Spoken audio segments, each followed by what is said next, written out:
क्या हुआ जब एक साधु को राम लल्ला ने बाल रूप में दर्शन दिए। दोस्तों, राम लल्ला के अयोध्या में विराजित होते ही चमत्कार पर चमत्कार हुए जा रहे हैं, जिन्हें सुनकर हर कोई राम लल्ला की भक्ति में मग्न होते जा रहे हैं। और दोस्तों, हमारे राम लल्ला का प्रभाव तो अब विदेशी लोगों पर भी होने लगा है। अभी कल यानी 14 जनवरी को दुबई के आबू धाबी में भी विशाल हिंदू मंदिर का उद्घाटन हो गया है, जिसके लिए प्रधानमंत्री नरेंद्र मोदी भी गए थे। इससे यह पता चलता है कि सनातन धर्म कितनी तेजी से दुनिया भर में छा रहा है। लेकिन दोस्तों, अभी उस चमत्कार की बात करते हैं जो कि एक साधु के साथ हुआ। कैसे? एक साधु को राम लल्ला ने साक्षात दर्शन दिए, जिसे सुनने के बाद हर कोई राम लल्ला की भक्ति के में डूब रहा है। दरअसल दोस्तों, राम लल्ला की प्राण प्रतिष्ठा के बाद एक साधु महाराज राम लल्ला के दर्शन करने की मन में सोचकर दर्शन के लिए अयोध्या की तरफ रवाना हो जाते हैं। आपको बता दें कि वह साधु महाराज राम लल्ला में बहुत ही ज्यादा विश्वास रखते थे।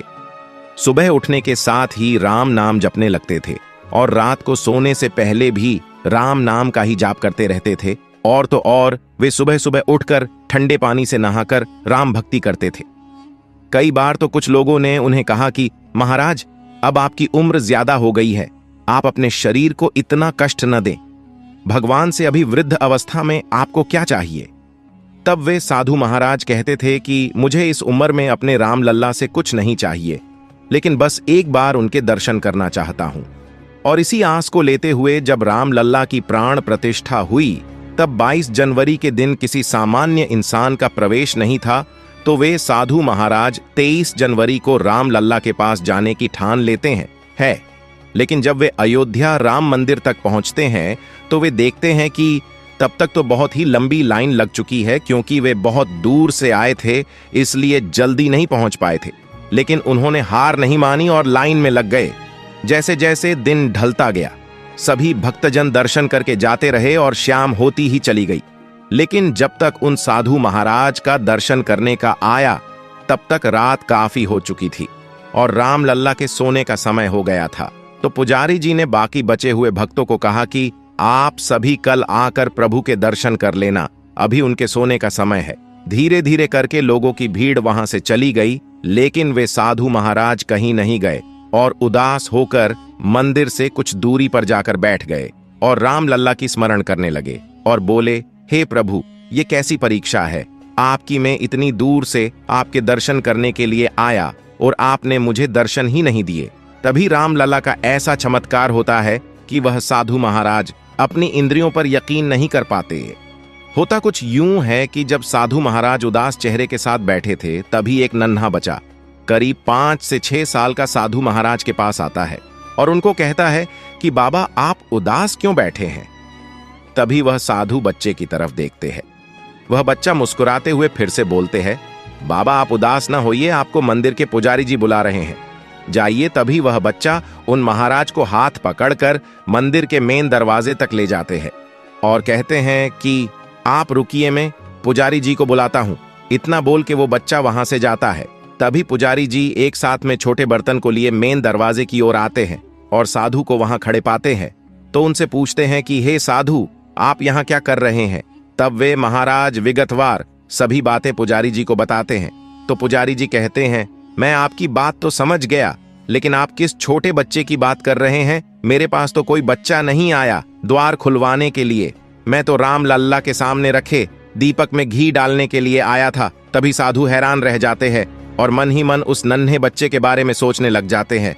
लेकिन पुजारी जी कहते हैं कि आप चिंता न करें, जब आप यहाँ तक आ ही गए हैं तो राम लल्ला के दर्शन भी कर ही लीजिए।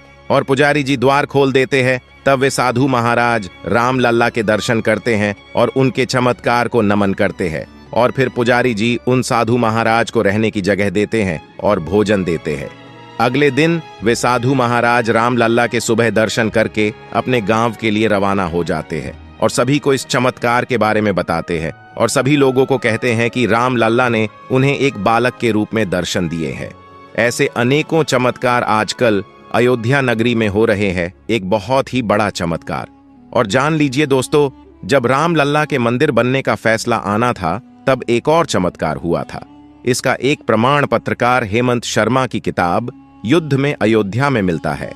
फैजाबाद जिला अदालत ने 1 फरवरी 1986 को विवादित स्थल का ताला खोलने का आदेश दिया था। जिले के जज कृष्ण मोहन पांडेय के इस आदेश के पीछे एक काले बंदर की दैवीय प्रेरणा को माना जाता है। दरअसल उस दिन एक काला बंदर सारा दिन फैजाबाद की जिला अदालत की छत पर बैठा रहा था। जज कृष्ण मोहन पांडेय ने 1991 में प्रकाशित अपनी आत्मकथा में लिखा है, जिस रोज मैं ताला खोलने का आदेश लिख रहा था, मेरी अदालत की छत पर एक काला बंदर पूरे दिन फ्लैग पोस्ट को पकड़कर बैठा रहा। वे लोग जो फैसला सुनने के लिए अदालत आए थे, उस बंदर को फल और मूंगफली देते रहे, पर बंदर ने कुछ नहीं खाया, चुपचाप बैठा रहा। फैसले के बाद जब डीएम और एसएसपी मुझे मेरे घर पहुंचाने गए तो मैंने उस बंदर को अपने घर के बरामदे में बैठा पाया। मुझे आश्चर्य हुआ, मैंने उसे प्रणाम किया। वह कोई दैवीय ताकत थी जो कि रामलल्ला के मंदिर पक्ष में ही फैसला करवाना चाहती थी, और कुछ लोग तो उस बंदर को साक्षात हनुमान जी मानते हैं। मुंबई की 96 साल की कारसेवक शालिनी रामकृष्ण दबीर ने विवादित ढांचा विध्वंस की साक्षी रही है। उन्होंने 6 दिसंबर 1992 के दिन भी वानर की उपस्थिति के बारे में बताया था।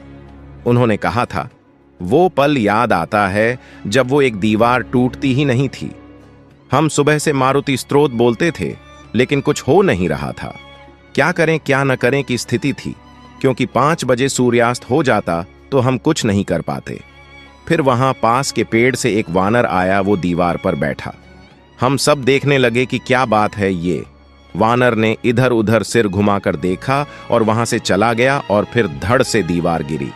इसके बाद 2 घंटे तक धूल के गुब्बार से हमें वहां कुछ दिखाई नहीं दिया था। और भी अनेकों चमत्कार हुए जो कि रामलल्ला की उपस्थिति को दर्शाते हैं।